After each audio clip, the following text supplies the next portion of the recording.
अस्सलाम वालेकुम क्लास, कैसे हैं आप सब। I hope you are all fine. आज हम देखेंगे what is diamond problem and how to solve the diamond problem.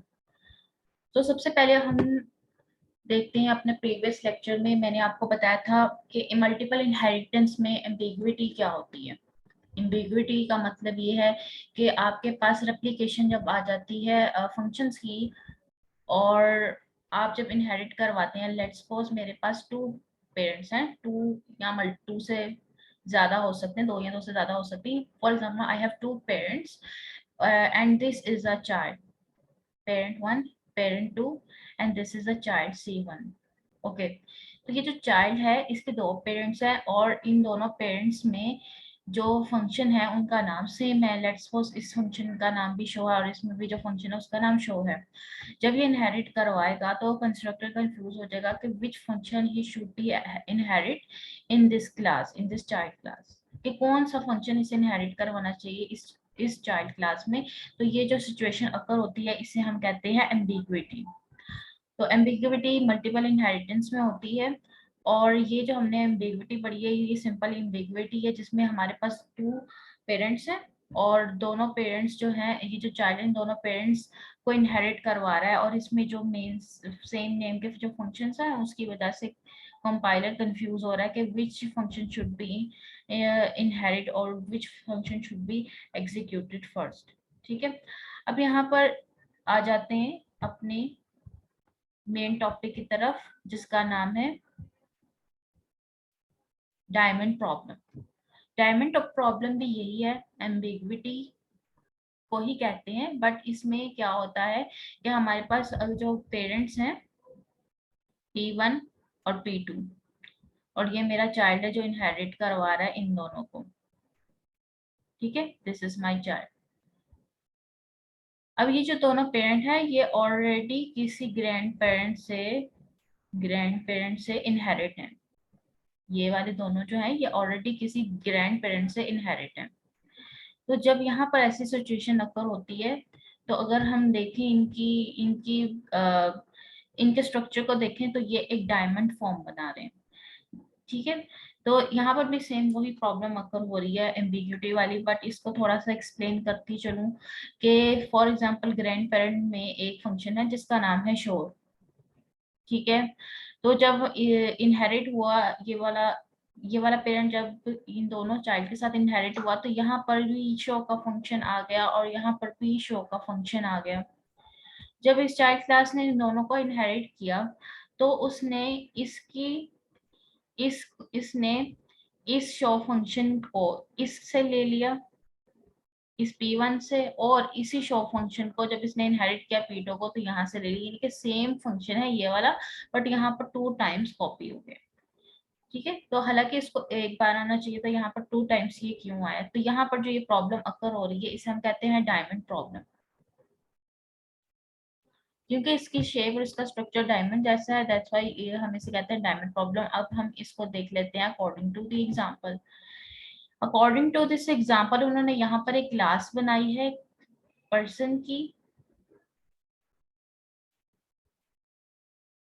और यहाँ पर उन्होंने उस पर्सन की क्लास में एक फंक्शन बनाया है, बल्कि एक कंस्ट्रक्टर बनाया है इस जिसे हम कह रहे हैं पैरामीटराइज कंस्ट्रक्टर। कंस्ट्रक्टर इसलिए क्योंकि जो फंक्शन है उसका नाम same as it is class की नेम के जैसा है, और क्योंकि ये कंस्ट्रक्टर किसी तरह का पैरामीटर ले रहा है इसीलिए हम इसे कहेंगे parameterize constructor. This is parameterize constructor जो कि सी आउट करवा रहा है इस लाइन को। ठीक है, आप कोई भी टाइम शो करवा सकते हैं। इन्होंने एक मैसेज प्रिंट करवाया है जहां पर इस नाम से, ठीक है, पर्सन इंट के नाम से। उसके बाद ये क्लास ओवर होती है और एक नई क्लास बन रही है फैकल्टी की, जो कि इनहेरिट हो रही है पर्सन क्लास के साथ जो कि ऊपर हमने बनाई है।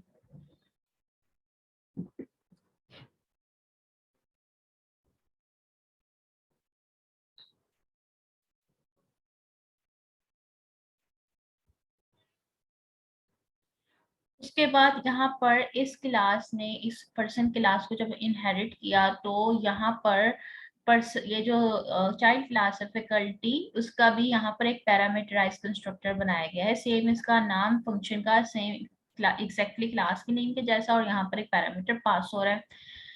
And this is inherit the person class constructor, यानी कि पर्सन, यहाँ पर पहले फैकल्टी का कंस्ट्रक्टर बनाया गया है जो कि इनहेरिट कर रहा है पर्सन क्लास के इस पैरामीटराइज कंस्ट्रक्टर को यहाँ पर। और उसके बाद यहाँ पर एक प्रिंट किया गया है मैसेज के ये फैकल्टी का कंस्ट्रक्टर कॉल किया गया है। बेसिकली ये कॉलिंग जो है, ये जो मैसेज है, ये आपको बताने के लिए है कि अगर जब पर्सन का कंस्ट्रक्टर कॉल होगा तो हमें पर्सन का मैसेज प्रिंट होगा, नजर आएगा, और फैकल्टी का जब कॉल होगा कंस्ट्रक्टर तो फैकल्टी का मैसेज प्रिंट होता हुआ नजर आएगा। Now coming to the next class, class student, जो कि इनहेरिट करवा रही है ये पर्सन क्लास को, यानी कि ये ऊपर वाली क्लास को। ठीक है, अभी तक हमने दो क्लासेस चाइल्ड बनाई हैं जो कि इनहेरिट कर रही हैं इस पर्सन क्लास को। अभी स्टूडेंट क्लास मैंने बनाई है, ये भी एक पैरामीटराइज कंस्ट्रक्टर बना रहा है और ये इनहेरिट करवा रहा है पर्सन के इस पैरामीटराइज कंस्ट्रक्टर को, यहाँ पर इनहेरिट करवा रहा है। मैसेज में उन्होंने स्टूडेंट लिखा है, इसका मतलब ये है कि जब इसका ये स्टूडेंट वाला कंस्ट्रक्टर कॉल होगा तो ये वाला मैसेज प्रिंट होगा। Now coming to the last class, यहाँ पर उन्होंने एक और क्लास बनाई है क्लास टी ए के नाम से, जो कि इनहेरिट करवा रही है पब्लिक फैकल्टी को और स्टूडेंट की क्लास को। व्हाट इज फैकल्टी क्लास, जो कि यहाँ पर मैंने दो बनाई थी। अब आप देखें कि ये दोनों क्लासेस जो हैं यहाँ पर पहले चाइल्ड थी, अब ये दोनों क्लासेस क्या बन गई हैं, parent class of this T A class. तो टी ए क्लास को अगर मैं देखूं तो पर्सन जो है ये वाली क्लास टीए क्लास का ग्रैंड पेरेंट है, और फैकल्टी और स्टूडेंट क्लास इस टीए क्लास की पेरेंट क्लास। ओके, तो अगर मैं इसका फंक्शन देखूं तो टी ए इंट एक्स, यहाँ पर भी पैरामीटराइज कंस्ट्रक्टर बनाया गया है टी ए क्लास का, जो कि इनहेरिट करवा रही है स्टूडेंट क्लास और फैकल्टी क्लास के डाटा मेंबर को, मेंबर फंक्शन को। स्टूडेंट क्लास के मेंबर फंक्शन का नाम यहाँ पर क्या है, स्टूडेंट इंट एक्स, और फैकल्टी क्लास के मेंबर फंक्शन का नाम क्या है, faculty int x.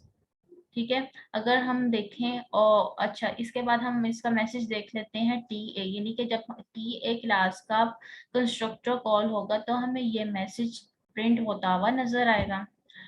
Now coming to the int main में उसने कहा है कि टी ए क्लास, यानी कि ये वाली क्लास जो है इसका एक ऑब्जेक्ट बनाया टी ए वन, और उसमें ये जो बार बार एक्स आ रहा है इसकी वैल्यू उसने पास करवाई है, क्योंकि एक्स जो है वो इंटीजर टाइप है तो इंटीजर टाइप की एक वैल्यू प्रिंट पास करवाई है 30। अच्छा जी, अब हम इसके एग्जीक्यूशन की तरफ देखते हैं और देखते हैं कि ये डायमंड प्रॉब्लम किस तरह से प्रॉब्लम अकर कर रही है। जब टी ए का ऑब्जेक्ट क्रिएट किया गया और कंपाइलर ने देखा कि इसमें 30 वैल्यू पास करवानी है, तो कंपाइलर यहाँ जाएगा टी ए की क्लास में और देखेगा कि यहाँ पर जो टी ए है वो फैकल्टी और स्टूडेंट की क्लास के साथ इनहेरिटेड है। और इसका मतलब ये हुआ कि जब वो अंदर जाएगा मजीद इस टी ए इंडेक्स को देखेगा और मजीद देखेगा कि स्टूडेंट और फैकल्टी के डाटा मेंबर को इनहेरिट करवा रहे हैं, तो वो सबसे पहले कहाँ जाएगा, स्टूडेंट की क्लास के पास जाएगा। ठीक है, स्टूडेंट की क्लास के पास जाएगा तो स्टूडेंट की क्लास भी किस क्लास के साथ इनहेरिट है, वो कौन सी क्लास है, वो पर्सन की क्लास है। जब वो नीचे जाएगा स्टूडेंट की क्लास का कंस्ट्रक्टर कॉल करेगा और साथ में किसका कंस्ट्रक्टर कॉल करेगा, पर्सन की क्लास का। तो पर्सन की क्लास का कंस्ट्रक्टर का नाम क्या है, पर्सन इंट एक्स। तो अभी मेरे पास क्या रनिंग में आएगा, पहला नाम आएगा स्टूडेंट की क्लास का स्टूडेंट का कंस्ट्रक्टर, और पर्सन का जो कंस्ट्रक्टर है वो एग्जीक्यूट होगा। ठीक है, अभी मेरे पास ये दो कंस्ट्रक्टर एग्जीक्यूट हो चुके हैं। नेक्स्ट में उसने देखा, ये वापस आएगा टीए की क्लास में और देखेगा कि ये फैकल्टी के साथ भी इनहेरिटेड है, तो ये फैकल्टी वाली क्लास में जाएगा। फैकल्टी वाली क्लास देखता है वो ऑलरेडी किसी और के साथ इनहेरिटेड है, वो किसके साथ है, पर्सन के साथ। जब वो इस लाइन को एग्जीक्यूट करवाएगा तो वो फैकल्टी के कंस्ट्रक्टर के साथ साथ पर्सन के कंस्ट्रक्टर को भी एग्जीक्यूट करवा देगा। तो फैकल्टी का कंस्ट्रक्टर तो एग्जीक्यूट हो गया, वो दोबारा ऊपर जाएगा और इस वाले पर्सन के कंस्ट्रक्टर को एग्जीक्यूट करवा देगा। नाउ द प्रॉब्लम इज कि हमने ऑलरेडी स्टूडेंट के साथ जब हमने कंस्ट्रक्टर कॉल करवाया तो उसके साथ हमने ऑलरेडी पर्सन का जो कंस्ट्रक्टर है वो एग्जीक्यूट करवा दिया था। और जब हम दोबारा से फैकल्टी की क्लास में आए तो फैकल्टी की क्लास में पर्सन देखा वो इनहेरिट है, तो वो दोबारा से ये वाला जो कंस्ट्रक्टर है कॉल हो गई, यानी कि सेम फंक्शन दो बार कॉल हो गया, हालांकि इसको एक बार होना चाहिए था। इसके आउटपुट में देख लेते हैं, पहले पर्सन कॉल हुआ, फिर फैकल्टी कॉल हुआ, फिर दोबारा से पर्सन कॉल हुआ, फिर स्टूडेंट कॉल हुआ, और उसके बाद एट द एंड टी एक का कंस्ट्रक्टर कॉल हुआ। अब यहाँ पर पर्सन और ये पर्सन, ये वाला कंस्ट्रक्टर 2 टाइम्स कॉल हुआ है। ठीक है, ये देखें यहाँ पर constructor of person calls 2 time. इसका मतलब ये होगा कि जितनी बार कंस्ट्रक्टर कॉल होगा उतनी दफा डिस्ट्रक्टर भी कॉल होगा, उतनी बार डिस्ट्रक्टर भी कॉल होगा। तो इसका मतलब ये होगा जो हमने ऑब्जेक्ट बनाया था टी ए का नाम से, उसने 2 कॉपीज क्रिएट की है पर्सन क्लास की, जिसकी वजह से एम्बिग्विटी का प्रॉब्लम इंक्रीज होता है। अभी तो हमने है छोटा सा प्रोग्राम लिखा है, लेट्स सपोज इस पर्सन की क्लास में एक नहीं बल्कि 5 से 6 डाटा मेंबर्स हैं, मेंबर फंक्शंस हैं। तो अगर आप इस एम्बिग्विटी को रिमूव नहीं करते तो आप देखें कि 4 से 5 अगर मेरे पास ऑलरेडी मेंबर फंक्शन है तो उनका डबल कितना बन जाएगा, 12, जो कि मेरी मेमोरी को रिड्यूस करता है, मेरा टाइम जो होता है वो इंक्रीज होता है, और कोडिंग में रिपीटेशन आती है जो कि मुझे नहीं करनी चाहिए। तो इसके लिए मुझे एम्बिग्विटी का प्रॉब्लम सॉल्व करना पड़ेगा, और इसका सोल्यूशन क्या है, virtual function, sorry virtual inheritance. इसका सोल्यूशन है वर्चुअल इनहेरिटेंस। और वर्चुअल इनहेरिटेंस कैसे करते हैं, वर्चुअल का कीवर्ड लगाकर करते हैं। ठीक है, अब इसी ऊपर वाले प्रोग्राम को, ये जो हमने अभी देखा है, इसको दोबारा से करते हैं by using virtual inheritance. Virtual inheritance कुछ भी नहीं है, सिर्फ वर्चुअल का कीवर्ड लगाते हैं और अपनी इनहेरिटेंस को वर्चुअल कर देते हैं, जिससे कंपाइलर को पता चल जाता है कि यहाँ पर मल्टीपल इनहेरिटेंस क्रिएट हो रही है और मुझे एक ही फंक्शन 2 बार कॉपी नहीं करना बल्कि एक ही बार कॉपी करना है। तो यहाँ पर हम जब अपनी पर्सन की क्लास बना रहे हैं, उसका हम यहाँ पर पैरामीटराइज कंस्ट्रक्टर बना रहे हैं, तो यहाँ पर हम फैकल्टी की क्लास बना रहे हैं। ठीक है, ये पर्सन की क्लास बनाई हमने, 2 कंस्ट्रक्टर बनाए, एक है पैरामीटराइज्ड कंस्ट्रक्टर और एक है पैरामीटर लेस कंस्ट्रक्टर, जिसका कोई पैरामीटर नहीं होता। ठीक है, ये हमारी क्लास कंप्लीट हो गई। उसके बाद एक और क्लास बनी है फैकल्टी की। अब यहाँ पर जब हमने इनहेरिट करवाया है पर्सन क्लास के साथ, तो हमने यहाँ पर वर्चुअल का कीवर्ड यूज कर लिया। सिंपल वर्चुअल इनहेरिटेंस कुछ भी नहीं है, सिंपल आपने इनहेरिटेंस करवाते हुए वर्चुअल का कीवर्ड यूज कर लेना है। उसके बाद स्टूडेंट की क्लास और उसके साथ वर्चुअल का कीवर्ड यूज किया और हमने इनहेरिटेंस करवा दी। और यहाँ पर भी हमने 2 कंस्ट्रक्टर बनाए हैं। पहला हमने कंस्ट्रक्टर बनाया है स्टूडेंट का, पैरामीटराइज्ड कंस्ट्रक्टर, और इनको इसको इनहेरिट किया है पर्सन एक्स के साथ। बेसिकली पर्सन एक्स इसको इंडिकेट कर रहा है। और यहाँ पर भी हमने फैकल्टी का एक कंस्ट्रक्टर बनाया, पैरामीटराइज्ड कंस्ट्रक्टर, और यहाँ पर पर्सन एक्स के साथ इनहेरिट करवाया, जिसका बेसिकली मीनिंग ये कि ये वाला कंस्ट्रक्टर कॉल होना चाहिए, ना कि ये वाला। उसके बाद लास्ट में टीए की क्लास में आ जाते हैं। टीए की क्लास में हमने दोनों, क्योंकि टीए की क्लास दोनों के साथ इनहेरिट हो रही है, दोनों को इनहेरिट करा, तो यहाँ पर हमने फैकल्टी और स्टूडेंट को लिख दिया और इनकी इनहेरिटेंस पब्लिक लिखी। अब यहाँ पर वर्चुअल का कीवर्ड हमने यूज नहीं किया, वो इसीलिए क्योंकि यहाँ पर सिंपल इनहेरिटेंस होगी। वर्चुअल का कीवर्ड आपने सिर्फ वहां पर यूज करना है जहां पर डायमंड प्रॉब्लम अकर हो, यानी कि जहां पर मेन डायमंड प्रॉब्लम अकर कहाँ किसकी वजह से हो रही है, इन दोनों क्लासेस की वजह से हो रही है, इन दोनों क्लासेस की वजह से हो रही है, क्योंकि ये दोनों क्लासेस इसको इनहेरिट कर रही हैं और ये वाली क्लास जो है ये इन दोनों को इनहेरिट कर रही है। बेसिकली ये दोनों कॉज हैं डायमंड प्रॉब्लम का। दैट्स व्हाई हम यहाँ पर वर्चुअल का कीवर्ड यूज करेंगे, ताकि ये दोनों जो है डायमंड प्रॉब्लम क्रिएट ना कर सकें। ठीक है, अब लास्ट में हमने टीए का, जब हमने क्लास को इनहेरिट करवाया फैकल्टी स्टूडेंट के साथ, यहाँ पर हमने इसका वर्चुअल फंक्शन पैरामीटराइज कंस्ट्रक्टर बनाया और उसको कॉल करवाया और इसको इनहेरिट करवाया स्टूडेंट और फैकल्टी के साथ। लास्ट में हमने वैसे ही एक ऑब्जेक्ट बनाकर वैल्यू पास करोगे। अब हम जब अपने आउटपुट की तरफ आते हैं तो अब कंपाइलर क्या करेगा, इसकी वर्किंग देख लेते हैं। कंपाइलर देखेगा कि यहाँ पर टीए का एक फंक्शन ऑब्जेक्ट क्रिएट किया गया जिसमें 30 वैल्यू पास हो रही है।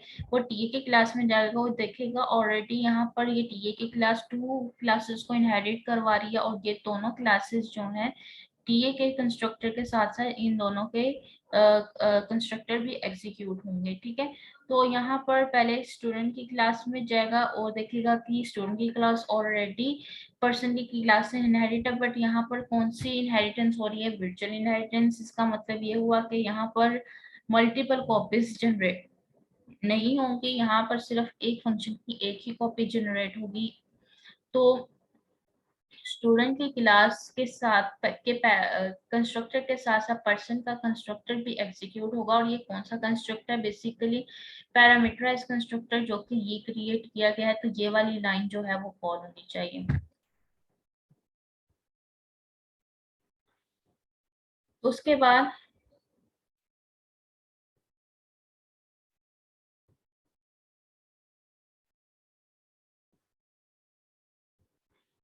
बट अगर हम अपने आउटपुट को देखें तो यहाँ पर उसने लिखा हुआ है पर्सन, ये वाली लाइन पर्सन विदाउट कंस्ट्रक्टर, यानी कि यहाँ पर पैरामीटराइज नहीं बल्कि डिफॉल्ट कंस्ट्रक्टर यानी कि पैरामीटर लेस कंस्ट्रक्टर कॉल हुआ है। बेसिकली वर्चुअल यही काम करता है। वर्चुअल क्या करता है कि अगर आपके पास पेरेंट क्लास में, जैसे कि ये पेरेंट क्लास है, पैरामीटराइज कंस्ट्रक्टर बना हुआ है, तो वो पैरामीटराइज कंस्ट्रक्टर की बजाय डिफॉल्ट कंस्ट्रक्टर जिसे हम पैरामीटर लेस कंस्ट्रक्टर भी कहते हैं वो कॉल करेगा, उसे रन करेगा। बेशक हमने यहाँ पर लिखा हुआ है, बेशक हमने यहाँ पर नहीं लिखा हुआ, ये अगर मैंने ये लाइन नहीं लिखी हुई तो यही लाइन ऑटोमेटिकली कॉल होगी और रन होगी। वर्चुअल फंक्शन ये काम करता है। वर्चुअल फंक्शन में यहाँ पर पैरामीटराइज कंस्ट्रक्टर रन नहीं होता, तो हम यहाँ पर ये वाला कंस्ट्रक्टर रन होगा सबसे पहले। ठीक है, ये रन हो गया। उसके बाद फैकल्टी का फंक्शन ये वाला कॉल होगा कंस्ट्रक्टर, उसके बाद स्टूडेंट का कंस्ट्रक्टर और उसके बाद ये। अब यहाँ पर पर्सन स्टूडेंट के कंस्ट्रक्टर में जब वो देखेगा कि ये वाली क्लास इनहेरिट हो रही है और वो ऊपर जाएगा जब पर्सन की क्लास में, तो वो देखेगा कि मैंने ऑलरेडी पर्सन का जो डिफॉल्ट कंस्ट्रक्टर है वो मैंने एग्जीक्यूट करवा दिया हुआ है, तो इसका मतलब ये हुआ मुझे एग्जीक्यूट करवाने की जरूरत नहीं पड़ेगी। तो आपका जो कंपाइलर है वो पर्सन का जो डिफॉल्ट कंस्ट्रक्टर है उसे कॉल नहीं करेगा क्योंकि ऑलरेडी इट इज कॉल्ड। बस यहाँ पर स्टूडेंट का मेरा कॉल होगा कंस्ट्रक्टर और टीए का कंस्ट्रक्टर कॉल होगा और एंड दैट्स इट। अगर मैं इसकी एक्सप्लेनेशन में देखूं तो इसमें यही बात की गई है कि constructor of a person is called once. और इसमें इम्पोर्टेंट बात यही है कि जो आपके पास वर्चुअल का कीवर्ड है ये क्या काम करता है, डिफॉल्ट कंस्ट्रक्टर को, जो ग्रैंड पेरेंट है उसके सिर्फ डिफॉल्ट कंस्ट्रक्टर को कॉल करता है। अगर आपके ग्रैंड पेरेंट में पैरामीटराइज कंस्ट्रक्टर मौजूद है तो वो उसे स्किप कर देगा, उसे कॉल नहीं करेगा, उसके अगेंस्ट सिर्फ डिफॉल्ट कंस्ट्रक्टर को वो कॉल करेगा। ठीक है, तो इस तरह से हमारे पास जो वर्चुअल इनहेरिटेंस है वो हमारी डायमंड की प्रॉब्लम को रिजॉल्व करती है। आई होप आज का लेक्चर आपको समझ में आया होगा और इसकी आपने प्रैक्टिस करनी है मजीद, और इस लेक्चर को बहुत ध्यान से सुनना है। This is very important topic paper के पॉइंट ऑफ व्यू से। तब तक के लिए अल्लाह हाफिज।